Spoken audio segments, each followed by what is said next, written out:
Hello, everybody, and welcome to this new webinar. Thank you to Pindi from OsteOL for allowing us doing this webinar live in Facebook, to all the followers that we have in that Facebook page. My name is Diego, chairman of the Institute of Classical Osteopathy, and thank you very much for joining us to this fascinating interview with a great osteopath, a researcher called Chris Campbell, and it's about his new book called Littlejohn, A Class of Three Cultures, where we give you an opportunity to have a fresh look at the evidence behind the arguments that Steele and Littlejohn were supposed to have had in the past. Many new information in this book, which I recommend to buy and obviously to watch this nice interview. As you know, the ICO is an organization we are founded in 1956 from Thomas Edward Hall and John Wernham, following the legacy from the early osteopaths, especially John Martin Littlejohn, which we feel very proud and very connected to the founders of osteopathy. The ICO, at the moment, we're not running any courses, obviously, but we just, next year, we're going to run this diploma course in classical osteopathy, 2 years, starting from the basics to the most advanced level with clinical aspects. It's nothing like that. So we strongly recommend to follow us in the website and any Facebook information that we update for the upcoming information of the course. In terms of this webinar, if you want any CPD certificates, you can email us to icofrontdesk@gmail.com, and then we will provide any information. And also you can visit our website in classicalosteopathy.org. So thank you again for coming, and I'll let you, Robert, to carry on. Hello, good evening. So this interview we're doing this evening is with osteopath and researcher Chris Campbell. Chris moved to England in 1984 to study osteopathy at the Maidstone College under the guidance of John Wernham. After graduating in 1988, he continued to study under Mr. Wernham up to the early part of this century. In 1990, he was appointed vice chairman of the Maidstone College, and together with John Wernham, he revamped the Institute of Applied Osteopathy, which was renamed the Institute of Classical Osteopathy, and Chris was the chairman. Chris has lectured internationally on osteopathic principles and philosophy, mechanics, treatment of acute disease, and treatment of children and women during pregnancy. Chris has published several important books apart from this one. He's written 2 on mechanics, and previously a shorter introductory book about John Martin Littlejohn, and he's produced a number of DVDs and films and videos for the Institute of Classical Osteopathy, and a lot of content. And now he's published this new book, which is the result of 30 years of research, called John Martin Littlejohn, A Clash of Three Cultures, as we mentioned above. He currently practices from the Littlejohn Centre in Dublin and continues to teach osteopathic principles, technique, and the treatment of children, mostly at postgraduate level. Hello, Chris. Thank you for joining us. Thank you for having me.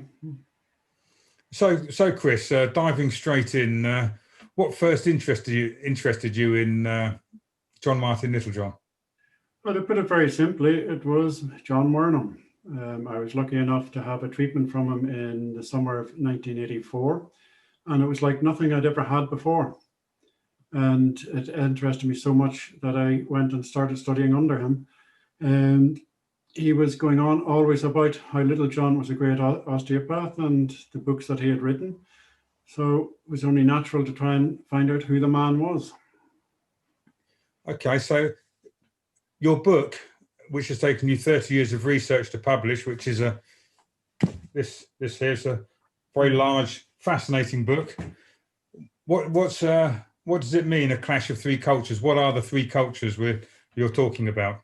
Well, this is one of the things that interested me from the very beginning. I mean, Littlejohn was brought up in a culture we wouldn't recognize, most people wouldn't recognize today, the Reformed Presbyterian Church in Scotland and in the north of Ireland.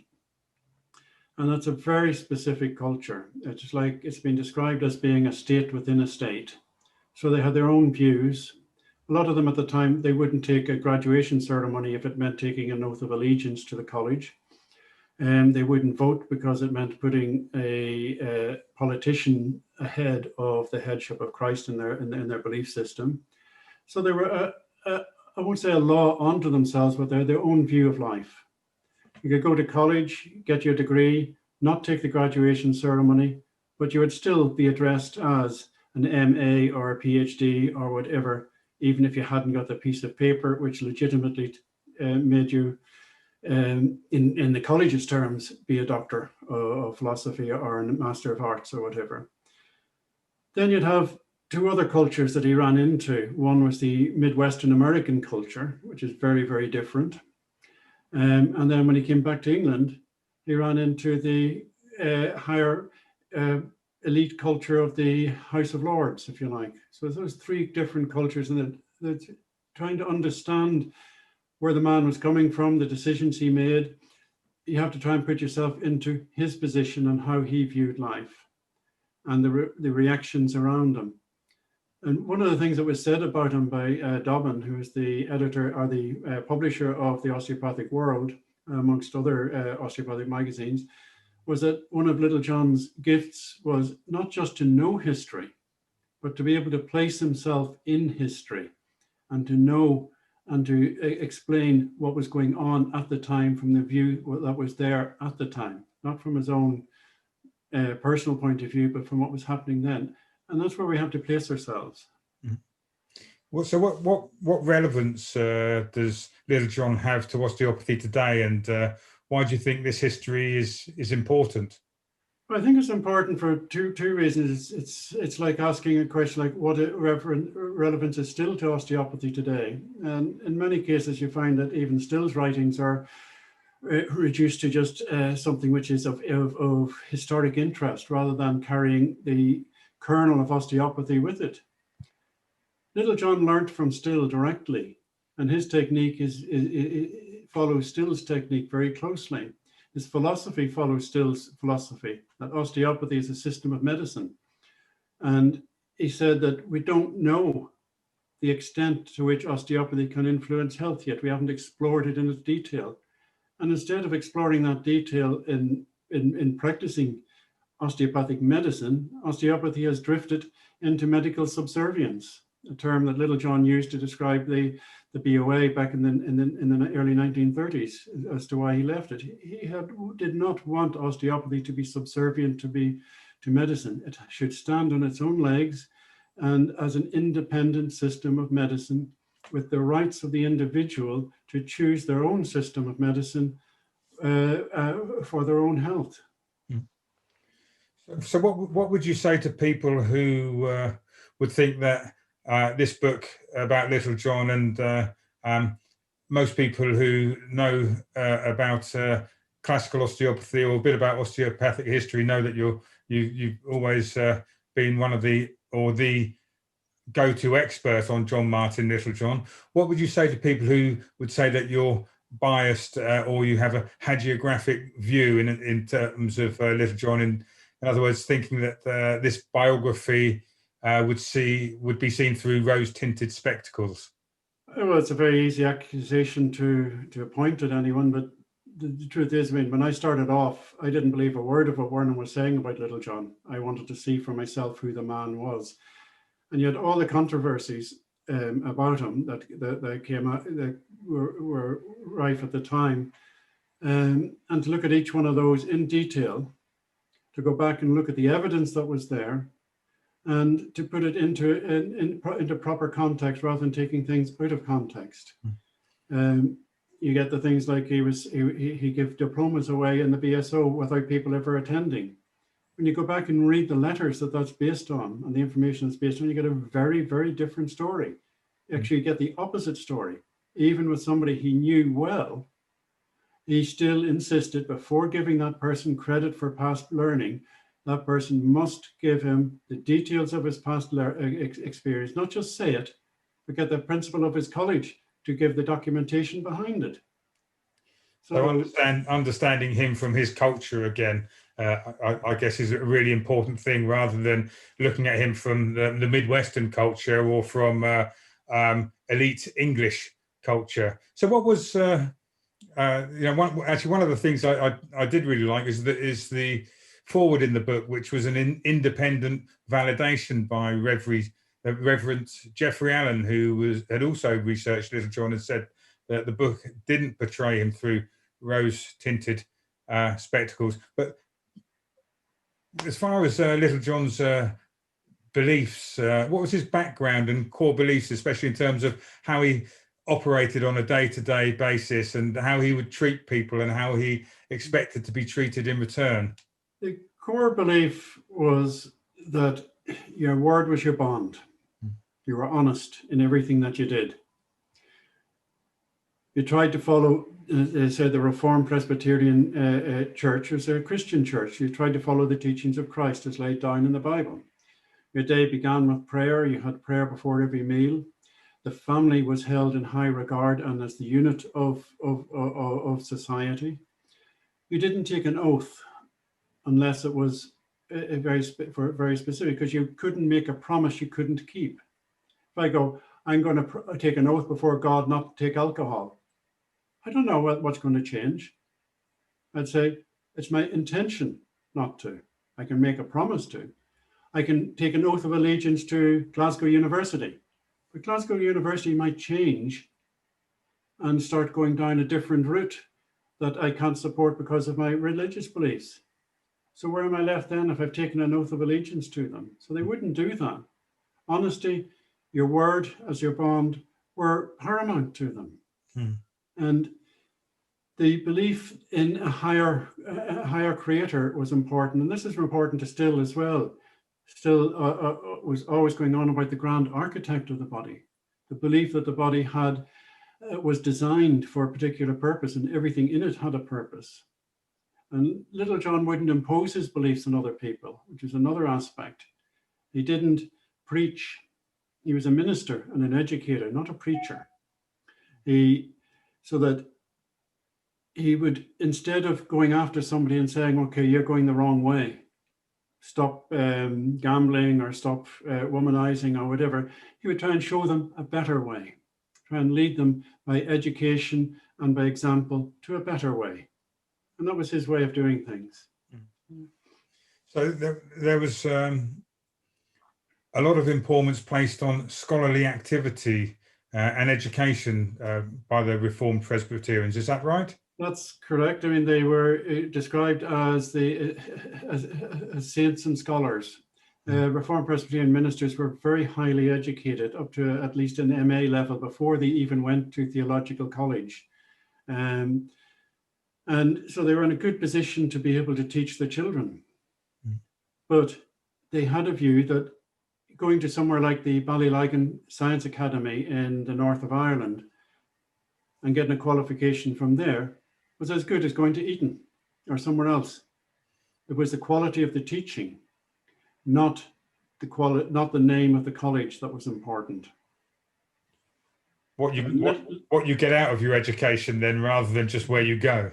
That's right. Yeah, it wasn't a diploma. I mean, again, at the same time in Scotland around that time, in the mid 1800s, there was a movement away from the traditional way of going to college, university, was to get an education, not to get a piece of paper with a degree on it and letters after your name. That gradually came later. And doctors would go out and practice with just their class tickets showing that they had attended college and passed exams. They mightn't have a piece of paper and a degree on it. And that gradually changed to today, where we find that the degree is more important than the education. So, I mean, if I can digress for a bit into osteopathic education, when they brought in the BSc in osteopathy, a lot of osteopathic theory and so was left out of the course to make it a general degree in science. So the quality of the course went down, but you still got a nice BSc after your name. And that's a more modern thing, to look for the letters after people's names. So, because he was involved with bringing education to more diverse groups of people rather than the elite as well, if I recall, with the Chautauqua Institution, which still runs today, which brings education to people who aren't as fortunate as others, and also he brought education to women. Oh, it's just something he had in common with Still. They both believe that education should be available to people. And the Chautauqua was very early on offered a 4-year correspondence course, if you like, home study course, almost up to degree level. So he was well founded in distance learning with the Chautauqua and then with Amity College. And education should be available to people who hadn't had the opportunity to get an education. So they'd have a foundation course that you could do before going to college, that he'd bring them in at that. And you have to remember, he was primarily an educator and a minister. And education was his field. And he was very, very good at it. So fundamentally, he was an educationalist, a scholar, and his core beliefs were living his life honestly and by the word of God. And I'll give you just a quote from the head of an educational authority in America back in the 1930s, when he was over in Edinburgh in 1925. He was head of the World Federation of Education Associations. And he said, "I took some of my work in sociology and education under Dr. J. Martin Littlejohn, a minister and a professor in the city, and a wonderful man. I have his name attached to the diploma which I have in my home. I remember what a very delightful character he was, and I often said, if all the people in Scotland are like him, the country must be all right. I can remember when I took the diploma from his hand and thanked him, as a grateful student will, I said, it seems to me that all I know I owe to you, for he had opened up the new vision to me of education. And very sympathetically, he said, oh, my good friend, please don't mention such a trifle. It's a wonderful compliment from a well-respected educator that Littlejohn opened up the whole field of education to him. And that's what he was. A wonderful man. So most of us know that Littlejohn was treated by Still at the American School of Osteopathy for a throat condition. Do you know anything about this throat condition? I know at one point it was diagnosed as TB, but a lot of things were diagnosed as TB back in those days. Could you shed a little bit more light on its life-threatening nature? We're not quite sure where it started. I mean, he did have a serious fall in Glasgow University, and went to Dr. Shatras and then to another physician to find out what was going on. I don't think it was ever properly diagnosed as TB. When he was in America doing his PhD, he had 2 serious operations on his throat in Philadelphia College. He described it as being hemorrhages from his throat, which, I mean, you can speculate as to what that was, osteophageal viruses or what. We don't know precisely. We do know it was serious enough that it was nearly killing him. And he did travel the whole world to try and find a cure for this. And it wasn't until he got down to finding Still, where he said that saved his life. He was given 9 months to live, but instead of 9 months, he lived for a long time after that. While he was doing his PhD, he had to have a couple of operations on his throat, didn't he? That's what intervened in his PhD studies. That he had 2 serious operations, had to stop studying, had to stop even preaching at the time and convalesce. So it interfered, so he couldn't then finish the studies. And then when he went back to it and presented, you have to present something like 100 to 150 copies before you can do your defense of your thesis.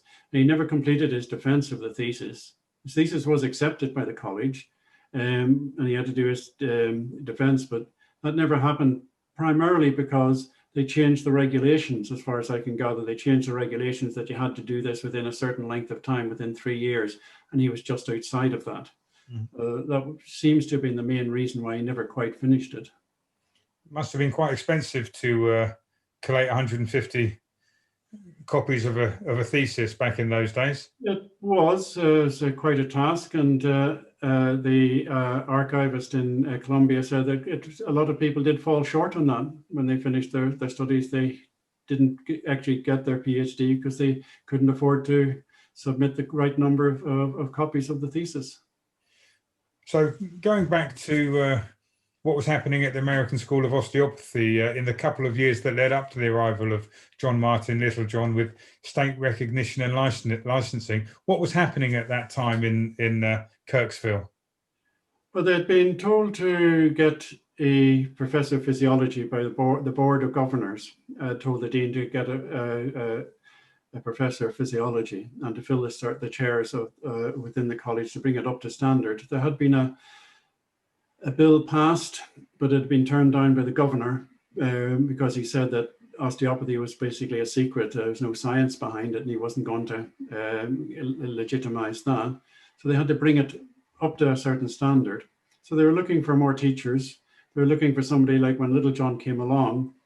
He followed, first of all, there was Desmond before him, who was supposed to take the chair of physiology, teaching physiology, but he left. We're not quite sure why, but he didn't turn out to be quite a savory character. He was convicted of practicing osteopathy without a license, of family abandonment, of performing an illegal abortion. So he'd done quite a number of different not good things.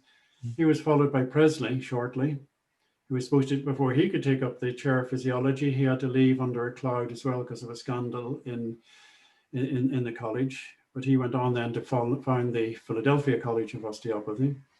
So then Littlejohn came along. He showed an interest, did a test lecture on the subject, and he was coming from being the head of a recognized college, Amity College. And so you had all the qualifications in education that you needed, and the experience in education to bring the college up to standard. So he was a natural choice at the time. And what was he doing at the college? Was he there just on his own, or had he taken his father there for treatment? During 1897, he himself and his father traveled up for treatment to Kirksville. And again, if we have to put ourselves back into the time. So how did he know about Kirksville? There was people going from where he was teaching in Amity down to be students. Kirksville was known and reported in a lot of local newspapers around that time quite highly. So he would have known a lot about it. It would have been quite much in the news at the time. So he went down with his father for treatment. And it's one of the times where we find that he had a full beard at the time. When he was first appointed to teach physiology, he had a full beard. And it's the only time I've ever seen a picture of him with a full beard. Otherwise, it's just a moustache. And it reminds me of when Wernham was teaching, and he told us about there was a patient in with trigeminal neuralgia, and he got the patient to stop shaving so it wouldn't be irritating his throat and his face. And just brings back that to me. I think, well, maybe still told him not to shave during this time, so as again not to irritate the area, so that he could have the treatment and the treatment of its full effects. But that was the rationale. Yeah. So there was said to be. I remember when I first learned the history. When I think it's probably one of the first lectures I had at college was the history of osteopathy, and there was this said to be this big argument between Still and Littlejohn about medical versus osteopathic diagnosis, and this no physiology comment, which Still's supposed to have thundered into the classroom and said that. Can you shed any light on that? There's two things there. I mean, that all the old osteopaths that I spoke to who had direct experience of Littlejohn from teaching in the BSO all said the same thing. He would never give a medical diagnosis. He'd always give an osteopathic diagnosis. Some of them were a bit annoyed about that because they wanted the medical terms. but he always gave a medical or an osteopathic diagnosis. When you read his description of how he taught in Kirksville, he always gave a medical an osteopathic diagnosis, not a medical one. And that was all he was interested in. The no physiology one is a great example of the telephone whispering game, how things change and stories change. That when I heard it first, it was just he still stormed into the room, and then I heard it another time that it was still stormed into the room and pushed Littlejohn aside to write this on the board. This happened before Littlejohn had set foot in Kirksville. And Littlejohn stormed in, wrote no physiology on the board, and left. And Pickler, who tells the story, says afterwards the students were a bit confused by this, and they wondered what happened, and then Still came back in and explained to them. He didn't want them to be robots. He wanted them to think for themselves. Don't just pick up a physiology book and believe anything that's written in it unless you can prove it in the treatment room. He only wanted physiology that was relevant to the treatment room, not some wild theories. Littlejohn was the same. He thought physiology, you have to understand your physiology to understand your treatment. Still was the same. He said you have to have three things: be a master of mechanics, master of physiology, and a master of anatomy. That was Still. And Littlejohn said the same. So these arguments were actually took place before Littlejohn was at Kirksville. They were, yes. There was a lot of argument at the time, as to how much down medicine route they should go, and there was an argument. Wernham would describe two different types of students. You'd have the all-you-need boys who just want to show me how and let me click it and it'll be better. And then you'd have the other ones who would just waggle things around, the engine wipers, if you like. The general treatment was taught in Kirksville before Littlejohn. People talk about it being engine wiping before Littlejohn. And you have to say, who was teaching it and why? It wasn't Littlejohn. When Littlejohn taught the general treatment, he gave very specific guidelines. A general treatment for respiration, a general treatment aimed towards nutrition, a general treatment aimed towards the general circulation, specific treatment.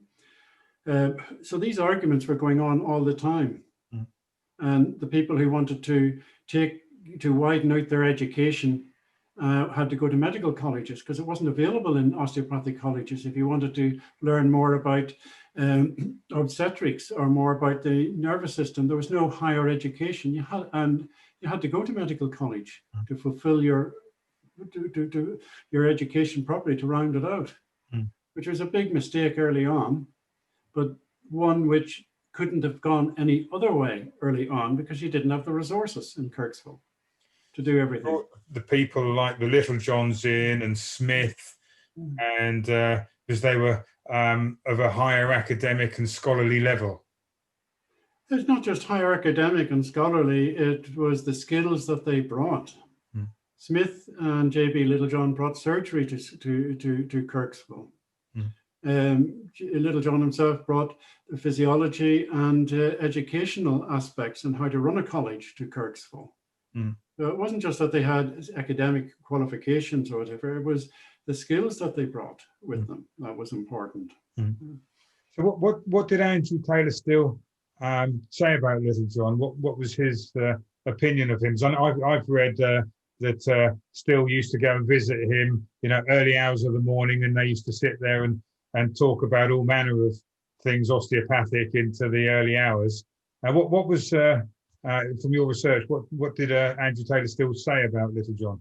Well, this is really something that I think Still did. And other people went to go and knock on Still's window. And I've heard the story about Littlejohn and Still in both directions, that Littlejohn went to Still's window and knocked and climbed in the early morning, and vice versa, that Still came to Littlejohn's window and knocked on the window and came in to talk.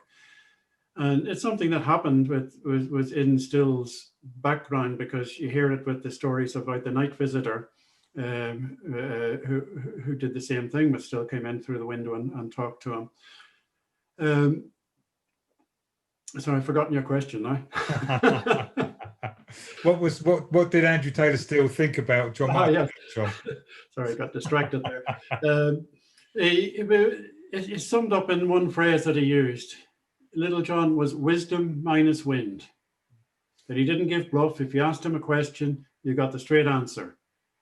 Ask somebody else a question, you might get an hour of talking and about 2 minutes of something of use in it.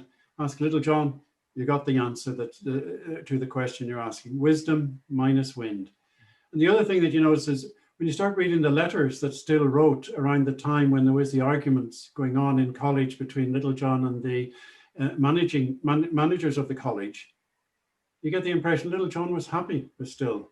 Still was happy with Littlejohn. I get it the right way around. He had no problem with him.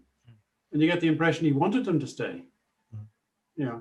He said at one point, well, after Smith had been sacked, Smith has gone out and everything is okay in the college now.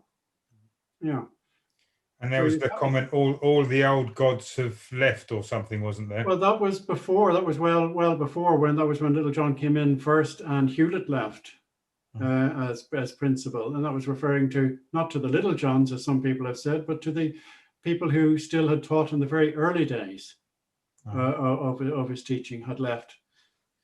So how did this, what appears to be a good relationship between Still and John Martin Littlejohn and the Littlejohns, how did this relationship appear to go wrong or turn sour towards the beginning of the 20th century and lead to Littlejohn leaving Kirksville with most of the other highly qualified and academic staff to go and set up the American College of Osteopathic Medicine in Chicago?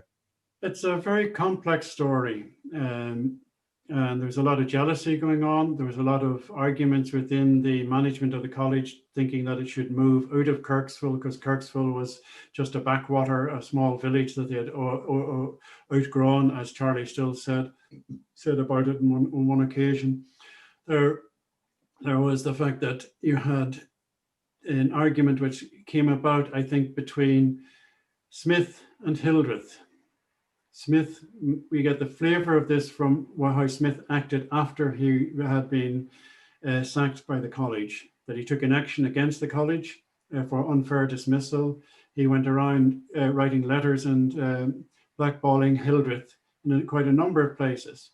None of this was followed up for very long because then Smith decided to leave and go back to Scotland, so the case never came to court.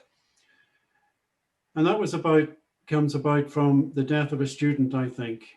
And this student died of peritonitis. And his family seemed to be very close to Hildreth because one of his brothers took over Hildreth's practice in St. Louis.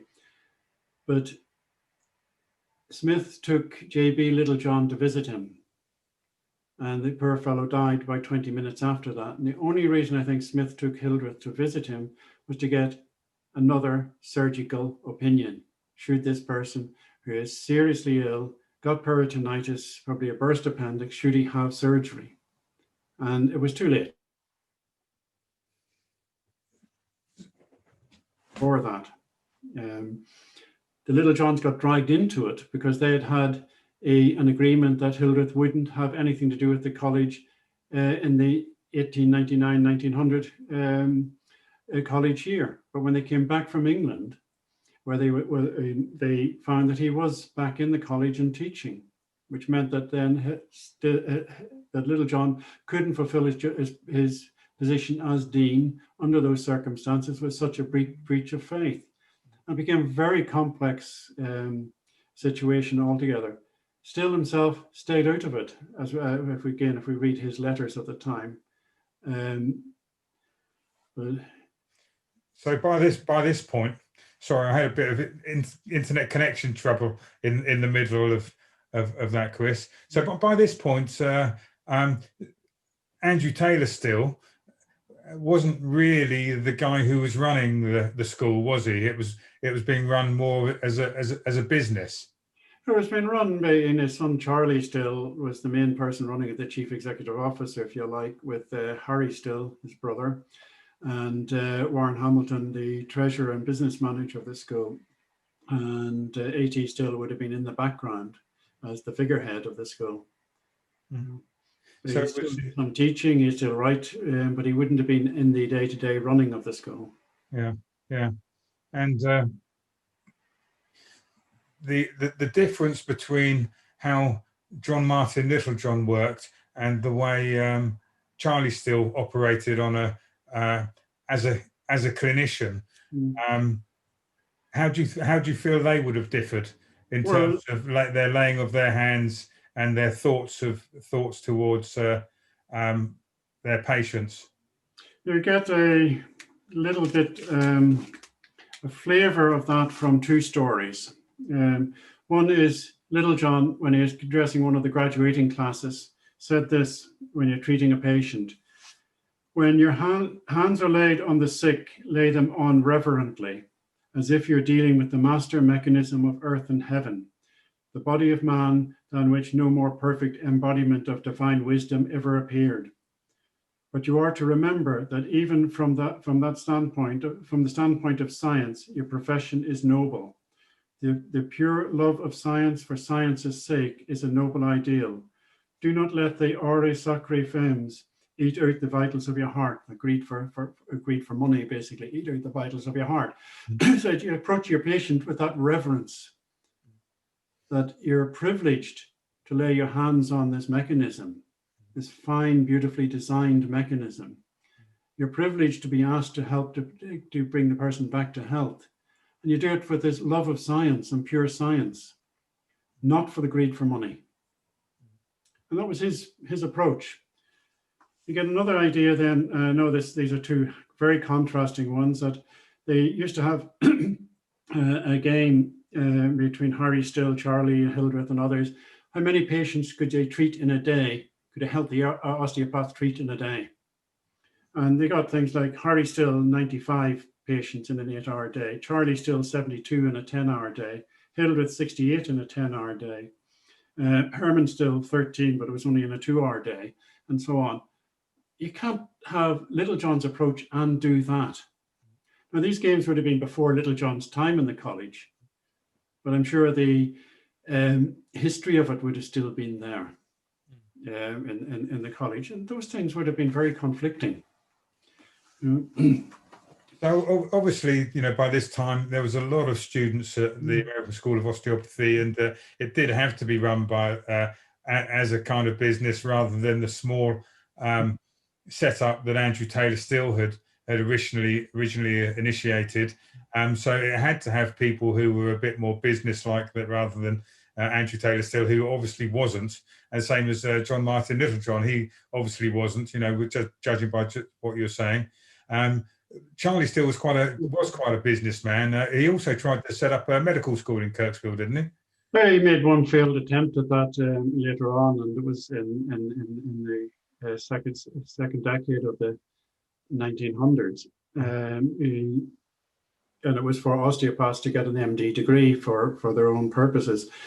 But it's interesting that not only did the students in Kirksville write letters of complaint, but they got letters of complaint from osteopaths practicing in England about it. Wow. Yeah. But to say that Littlejohn wasn't a businessman, he may not have been a hard-hearted businessman, but he did try to run on business principles as much as he could. His brother would have been more of a businessman, more of a financial man, as one of his biographers said about him, that he could do more with money than most people. That's J.B. Littlejohn, which is how the Chicago College fared well. But John Martin Littlejohn, he wouldn't have been out to make money, but he did try to run schools on a proper basis. He certainly brought the Amity College back from the brink of bankruptcy back to a good solid business footing. So he knew how to run things, knew how to manage things. Yeah. So Still and Littlejohn, they worked very closely together for the first couple of years. So they did this research into the osteopathic lesion in Still's backyard on Osteopathy Avenue. And if their fallout was so great, surely Littlejohn wouldn't have gone back and worked for the A.T. Still Research Institute, which was initiated just a few years later, wouldn't you think? Yeah. Well, Littlejohn didn't hold grudges, from what we can see, but he never fell out with Still. Yeah, I mean, this is one of the myths that Littlejohn fell out with Still. And it makes nice sound bites, you know. Still was an anatomist, Littlejohn was a physiologist, and all of these sound bites that we hear. Still was as much of a physiologist as an anatomist, but not in the theoretical physiology. So the practical physiology, and physiology was changing at that time as well. It was moving from the physiology of the machine, the engine of the body, the pump mechanisms and so on, into a more organ-specific type physiology. And up to today now it's gone into cellular and subcellular physiology. And most of it is theoretical and of no great benefit. Littlejohn took the physiology and made it of benefit and demonstrated the science behind it and how the parts of it were beneficial. But they didn't have an argument from that point of view. Littlejohn had great reverence for Still his whole life. And as he said on a number of occasions, that he's always been loyal to osteopathy, and that was the osteopathy of A.T. Still. No, nothing else. The gift of encyclopedias to Blanche, do you think that was an attempt at courtship or something else? Well, it's one of these stories that's, again, gathered legs. And again, if you put yourself back into the situation, here is an educationalist, somebody who thought that if somebody was going off the rails a little bit, down the wrong lines, that instead of lecturing them about it, you give them an opportunity in another direction to follow. He come to Kirksville. His mentor had a child was going off the rails a little bit. She was described as fun-loving. You can put your own meaning on that in many ways, whether she liked playing cards with the boys or whatever. So what would Littlejohn do? Lecture her? Give her something to change her mind in a different direction? Try and lead her in a different direction? I'm not saying he didn't have some romantic ideas towards her. He may or may not have, that's irrelevant, but that story just gained legs without even looking at as to what was going on at the time. Again, it's an interesting contrast of the different cultures. Again, you know, a gift being seen as purely an idea of courtship rather than from Littlejohn's culture, perhaps trying to help her. If you looked at Littlejohn himself, I mean, he tells a story himself of going into a florist shop in, I think it was in New York, looking for a particular type of rose. So he knew what flowers were about. You look at his wedding, you look at the bouquet that he gave to his wife on his wedding day. You know, when it was needed, he could do it. I mean, so I would suggest that, yeah, it was more from, hang on a minute, you may need a little bit to bring you away from the wayward ways you're heading towards. You know, nothing more than that. So what brought Littlejohn back to England? Was he forced to resign from the American College of Osteopathic Medicine in Chicago because of the Flexner report? Well, this is another one of these stories which is people throw out without looking at the facts. Wernham, when he was asked about this, used to say very simply, when he asked Littlejohn directly why he came back, and he had said Mabel wanted to return home and he wanted to retire. Mabel, his wife, who left with him when she was only 21 going over to America, wanted to come home. And he had in 1911, just before his mother became seriously ill, he resigned from the college, from active duty in the college at that time. Then his mother passed away. Now, he would never have come back to England and left his mother behind. His mother would never have come back to England or Scotland and left her husband buried in America. She wanted to be buried with her husband in Glasgow with her two early children that she had lost early in life. That's what she wrote in her will. That's what she told Littlejohn on her deathbed that she wanted. So this is this kind of profound sense of duty which the Reformed Presbyterians live by. It is, yes, and it was his cousin who was supposed to fulfill that wish for his mother, which is another story as to why it was never fulfilled. That's why she never came back. But he wouldn't have left until once his mother died. Then he was free to come back to England if he wanted to. His wife definitely wanted to. He became so seriously ill after his mother passed away that he wrote a will about it. He started the process of moving back in 1912, early in 1912, when he asked the Reformed Presbyterian Church in America for letters of credentials so he could attach to a church in Scotland. So the process was started over a year beforehand, before he moved back. And he resigned from active college duties before all the meetings happened in Chicago about extending the college and bringing more people in, the meetings in the tea house and so on. That's been reported. That wasn't to get rid of Littlejohn. He was already gone. He'd already resigned and retired at that point. So what happened was he left. His brother was left then. What do I do with the college now that the main man is not teaching anymore? And you get the impression that he almost thought of closing it down and selling it off. But thankfully he didn't. Yeah. So moving on a little bit later, from when Littlejohn was back in England, and he'd opened the BSO in 1917, which is, for those people who are watching who don't know, is now called the University College of Osteopathy. So there are lots of different colleges at that time that taught osteopathy in England, and a lot of them sort of came and went. And obviously it was a huge financial struggle trying to keep a college teaching osteopathy open, which Littlejohn mainly often had to borrow money or use his own money to fund the college, and also sometimes paid for students' fees as well. But there was also other colleges around at that time, such as the Looker School. There was another writer who expressed that Littlejohn gave out BSO diplomas to the graduates from the Looker School when the Looker School collapsed. Have you found anything in your research about this? I know you mentioned a little bit about it earlier. Yeah, I mentioned it earlier that, I mean, when you actually go and read the story, I mean, he followed the same procedure as he did in America with distance learning and with transferring students from one college to another. You give them credit for work already done. Yeah. And as he said in the House of Lords Select Committee meeting, when he was asked about it, he said, he was asked, you know, you just give them credit for what they say they've done. He said, no, they have to prove it. They have to prove it first. Yeah. Now, people can always falsify things. I mean, we see that today when you've had surgeons practicing who've never been in a medical college and they finally get caught out. But he looked for proof. And with the one student that they talk about, the letters from him, who,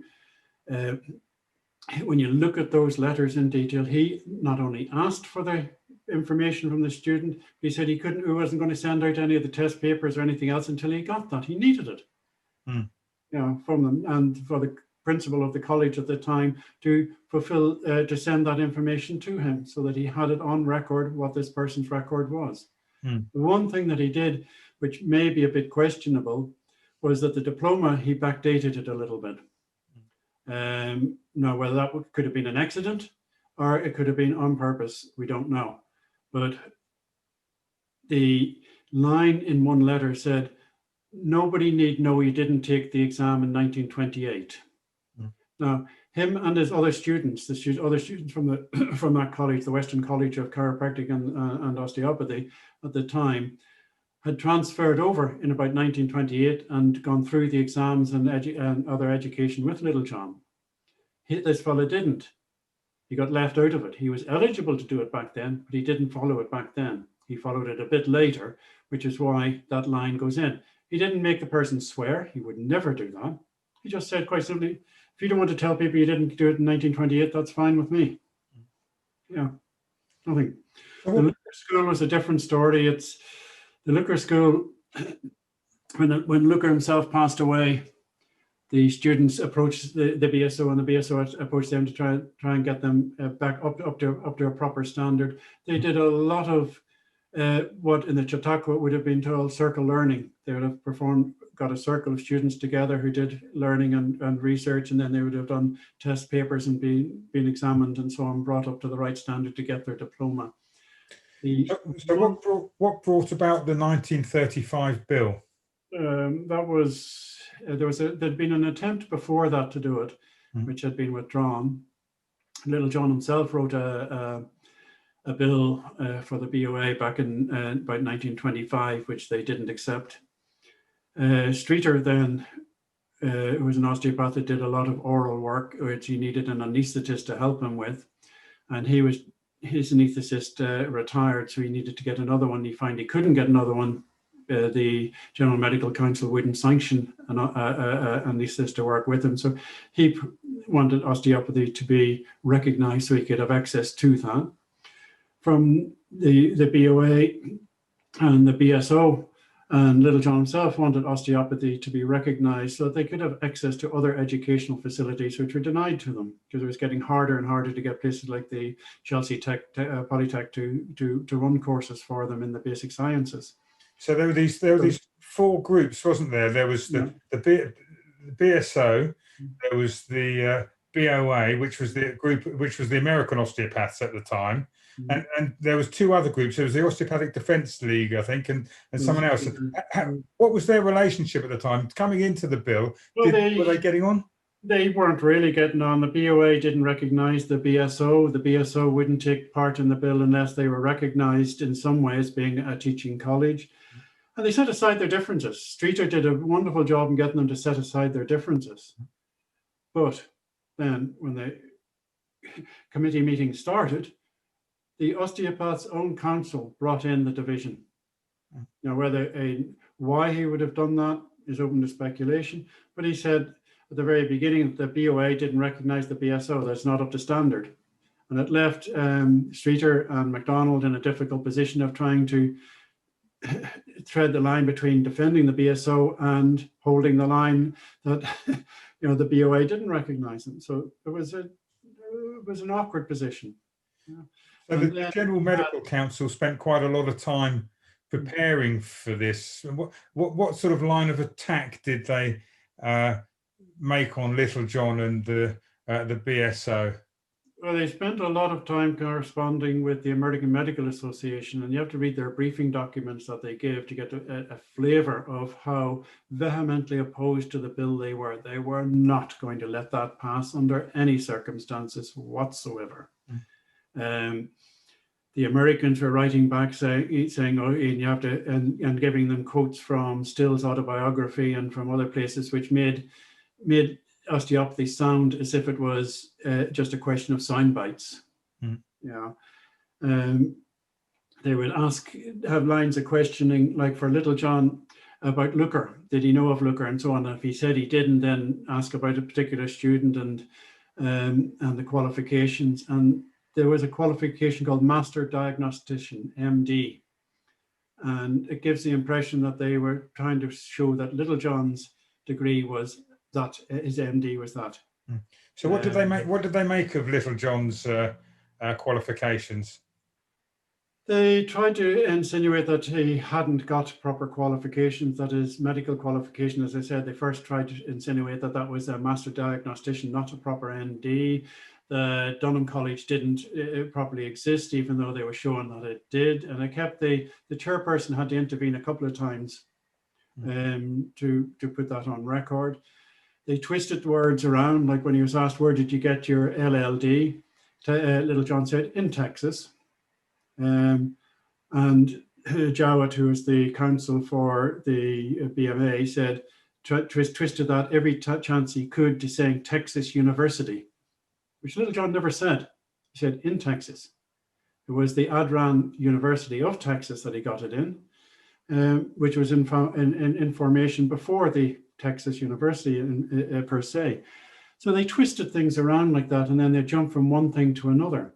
They asked him about his PhD, and he on the basis of his thesis, and he said he didn't get a PhD from Columbia. Quite clearly stated he did not get a PhD from Columbia.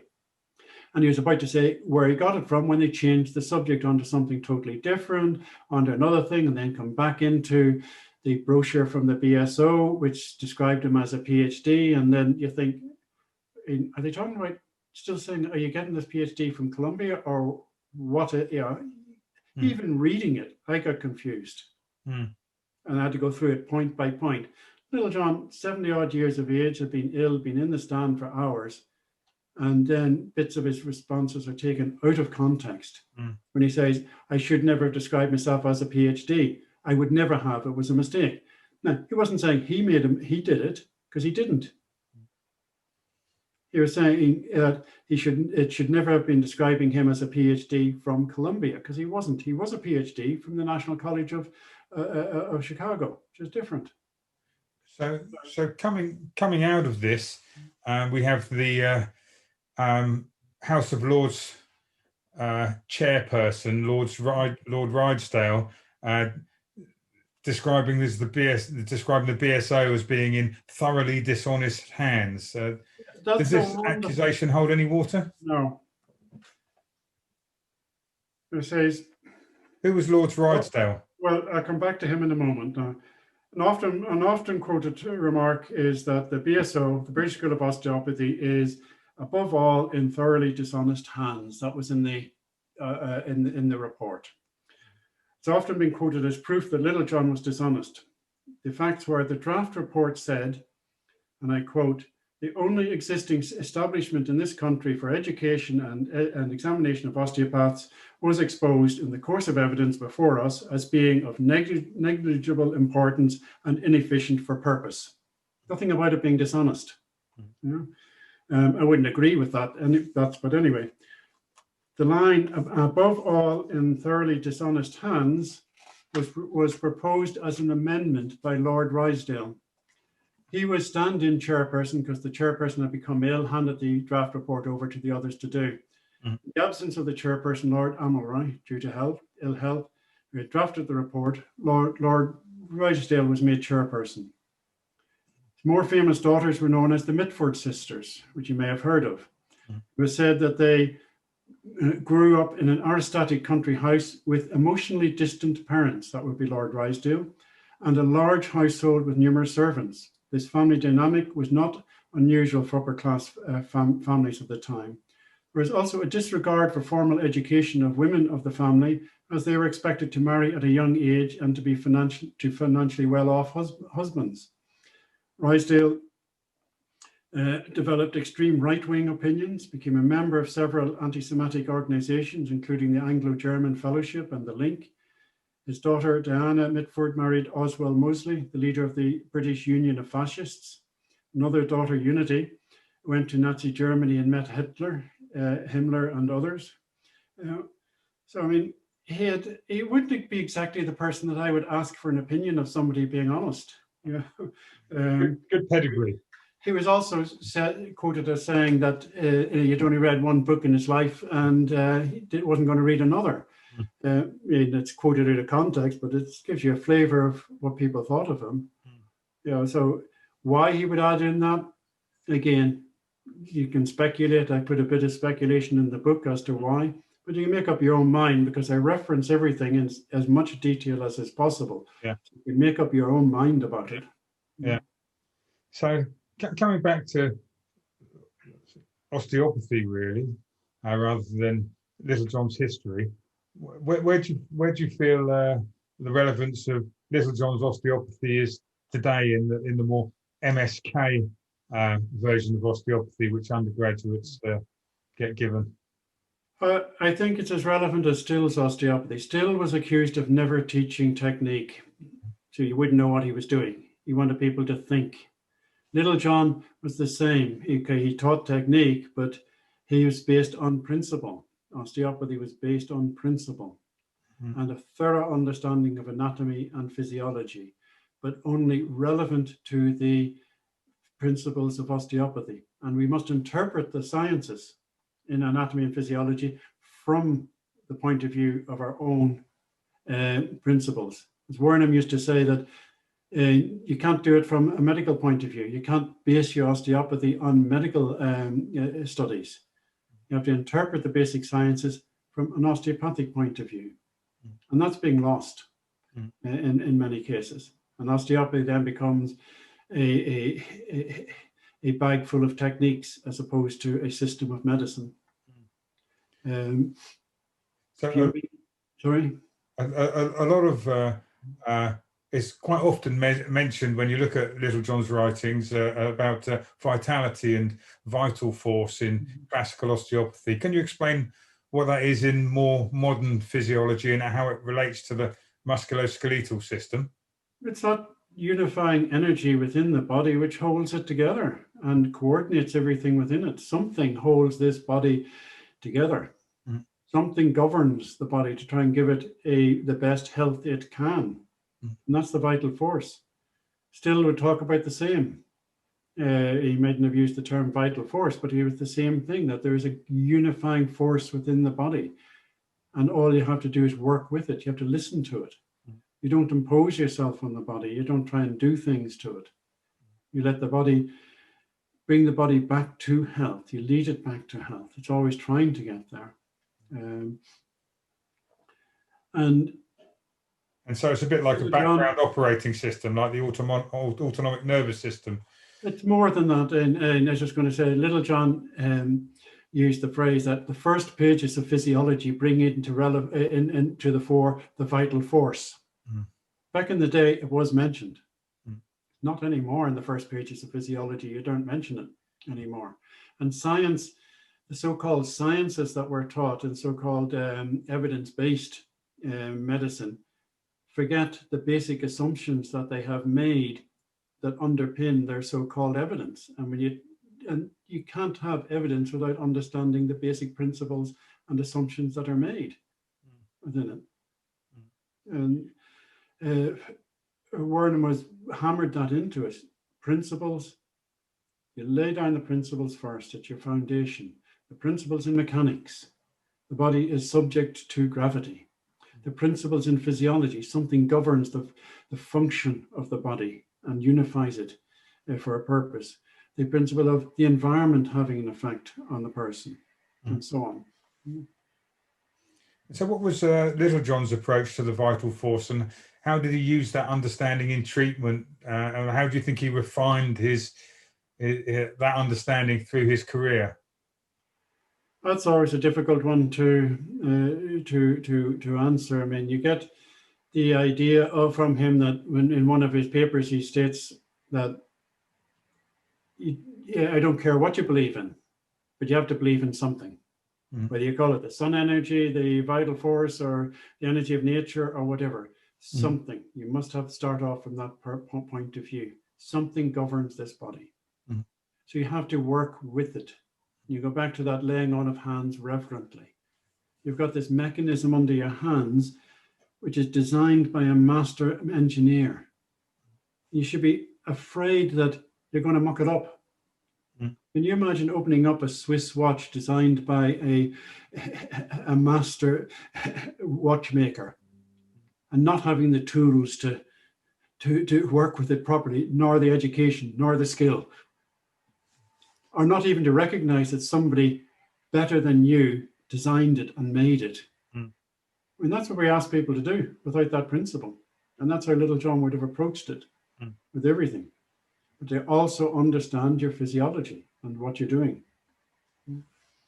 So classical osteopathy is, apart from the physiology behind it, is well known in terms of its technical component for its long lever techniques, which were said to come from Littlejohn. Who do you think taught Littlejohn these technical skills and the long lever techniques that seemed to be peculiar to Littlejohn? Still, who else? Okay. That's where he learned his osteopathy. From Andrew Taylor Still, from having Andrew Taylor Still work on him for a year, and from studying with him for another 2 years after that. That's where he learned it. Yeah. He didn't invent it. And he was also an educator and a researcher. He would have gone to bone setters and other people and looked at their techniques and so on, and seen what was good and what wasn't good within those. But the foundation was Still himself. Okay, well, that's been fantastic. Thank you so much for spending so much of your precious time with us, Chris, and talking about this really fascinating book that you've spent 30 years working on. Is there anyone there who wants to ask Chris any questions? Probably might take a moment or two for people to type them in.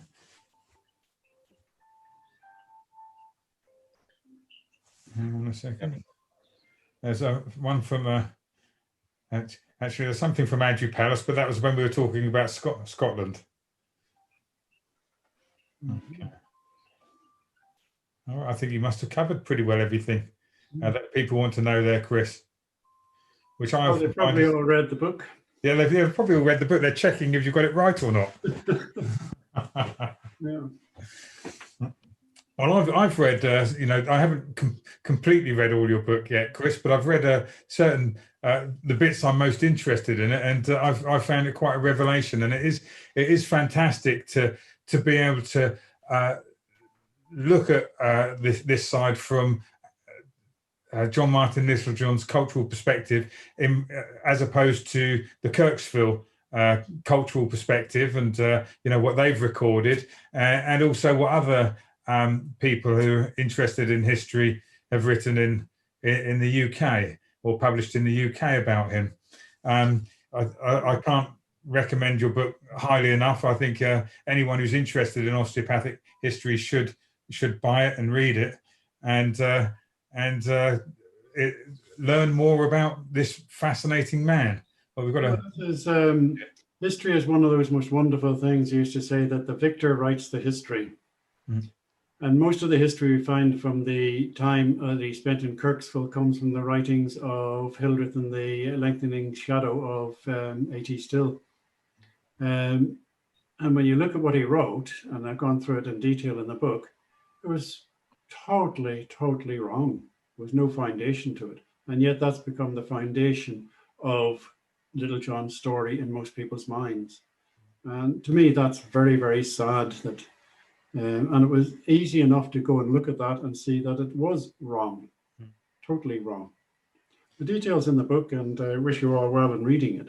Yeah. But the purpose, and this from my point of view, was to find out who Littlejohn was his writings worth reading? And by God, they are.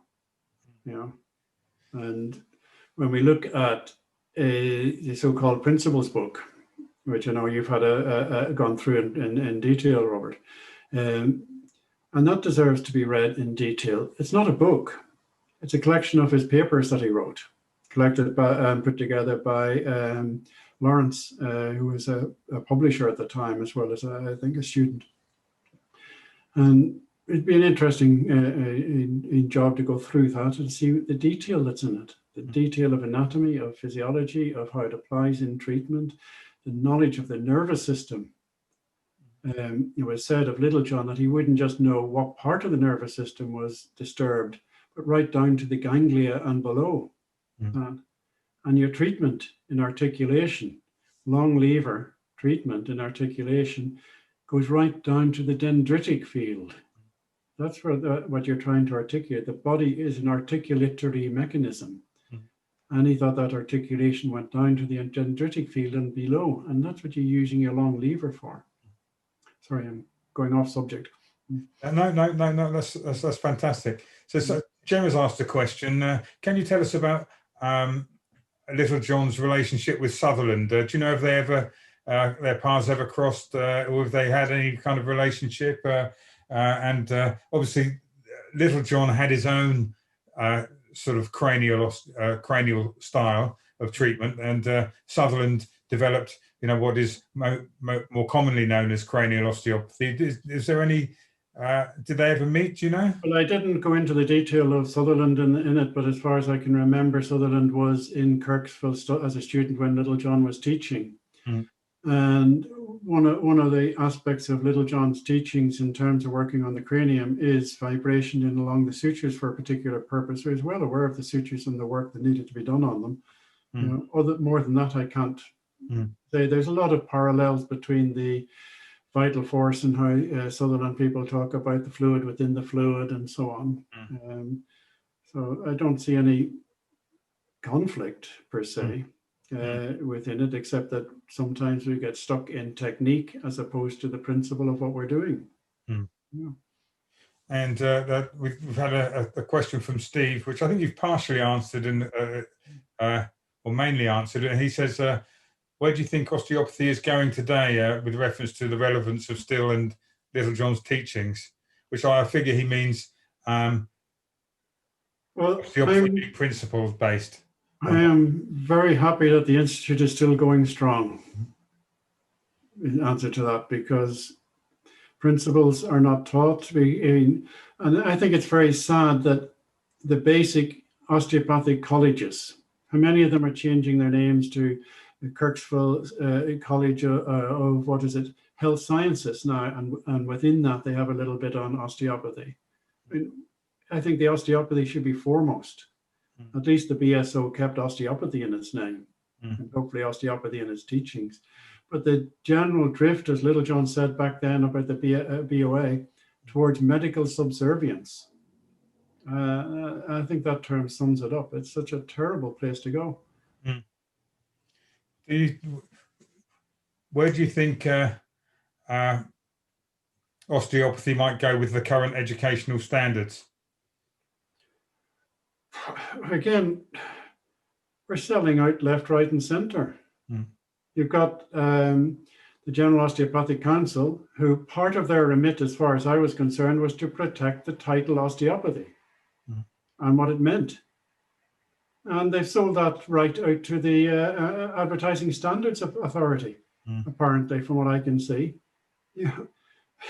It's all right to take Nexium 24 hours, go out and eat your guts out for 24 hours with absolute rubbish. You can advertise that, but you can't say, well, osteopathy has something to say about the treatment of childhood colic. I mean, that's nonsense. And that's a downright failure of the General Osteopathic Council's remit, as far as I'm concerned. Yeah.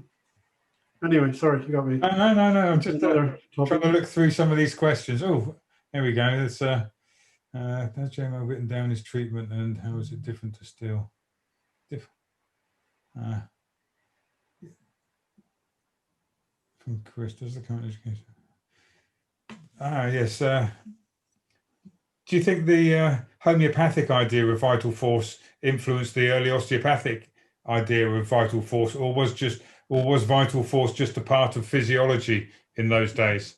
Kevin Dew, who was a student with me, did a nice paper on that subject way back about the difference that was going on within what you call natural philosophy. The two great divisions in philosophy between moral philosophy and natural philosophy. Natural philosophy encompasses medicine. And there was the vitalistic approach, the mechanistic approach, and the animalistic approach that current at the time. Okay. And it's from that the theory of vital force comes from. It predated homeopathy. Homeopaths, to some extent, took it on. One of the reasons Dunham College came about was because they didn't think homeopathy was being taught properly in homeopathic colleges. Wrigley, Wrigley's chewing gum fame, wouldn't give money to homeopathic colleges, even though he is a dedicated follower of homeopathy, because he thought it wasn't being taught properly in any of them.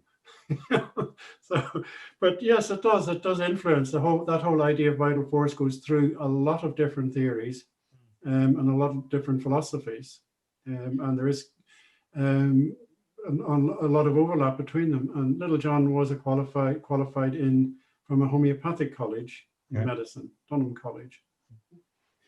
Do you think there would have been the way Littlejohn treated and the way Steele treated? Do you think they would have been similar, or obviously there were different people built differently? I remember somebody describing Dunham. Who was the fellow from the European school? Tom Dummer. Dummer, yes, to me, and saying could he not treat the same way as Wernham? And I asked that question of this person who knew both of them well before I did. And he said, "Well, have you seen Dummer? Look at his body physiology. He couldn't move the same way Wernham could. So they have to treat differently." Steele and Littlejohn were built very differently, so they would have treated slightly differently from that point of view.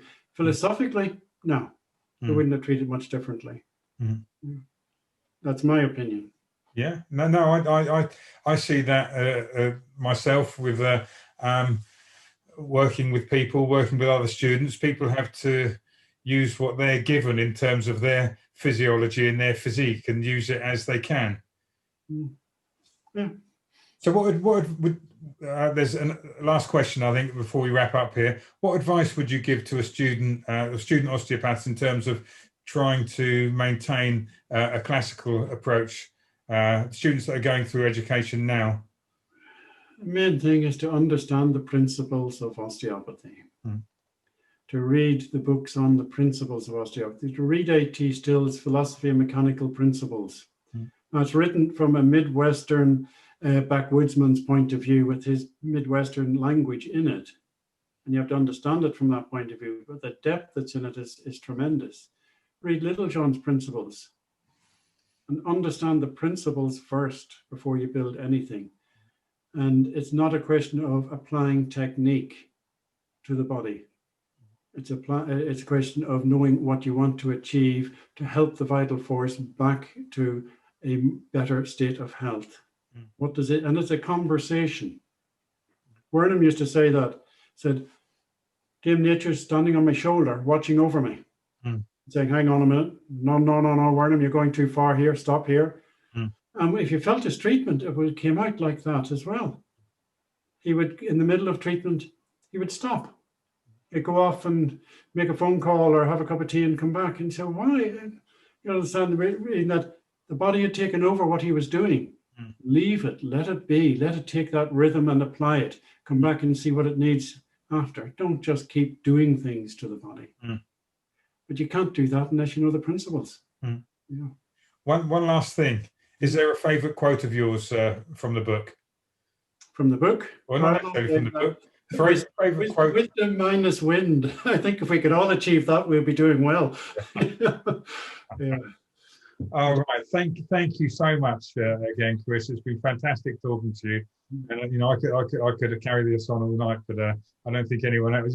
You wouldn't want to, and I don't think anyone else would want to listen to me. So I'm going to hand back over to Diego now, so he can just say goodbye to everyone. Once again, thank you very much, everyone, for tuning in. Thank you very much, Hindi, for letting us use your OsteoAL organisation and facilities. And I'll see you all again. Yeah, Thank you very much. Yes, thank you, Chris, and thank you, Robert, for that interview. At the end of the day, we are just osteopaths. We are not journalists, so that interview was really nice, well done. And thank you for all your help and such a nice interview from Chris Campbell. All these details about Littlejohn, and I think that last advice that he gave about osteopathy and about reading the principles is basically is the Institute of Classical Osteopathy. We just want people to learn osteopathy, and we have developed this diploma course on the basis of integrating what you learn in the classroom towards the clinic, and it takes years and years and years. It's not 4 years degree.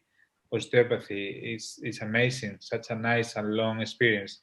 Anyway, thank you for tuning in. See you soon. Bye-bye.